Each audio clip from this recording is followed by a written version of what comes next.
Antibodies అంటే ఏంటో ఇప్పుడు మనం తెలుసుకుందాం. యాంటీబాడీస్ అంటే మానవ శరీరాన్ని కాపాడుతూ ఉంటాయి. అంటే ఇతర సూక్ష్మజీవులు, అన్యాయం చేసే సూక్ష్మజీవుల నుండి మానవ శరీరాన్ని రక్షిస్తూ కాపాడుతూ రోగాలు రాకుండా కాపాడుతుండే వాటిని యాంటీబాడీస్ అంటారు.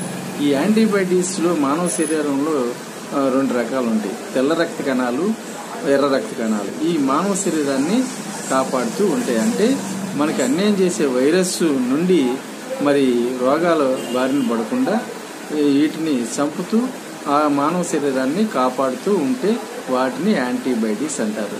అన్యాయం చేసే వైరస్ని కానీ, బ్యాక్టీరియా కానీ, ఫంగస్ని కానీ ఏమంటారు? యాంటీజెన్ అంటారు. ఈ రెండు మధ్య ఫైట్ జరిగి మరి అటుకొన్ని ఇటుకొన్ని చనిపోతూ ఉంటాయి. అదే చీము.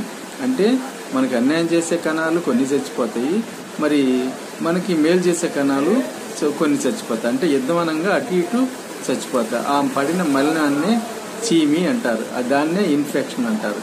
ఇది యాంటీబయాటిక్స్ యొక్క కథ. Thank you. Please subscribe and like. Thank you.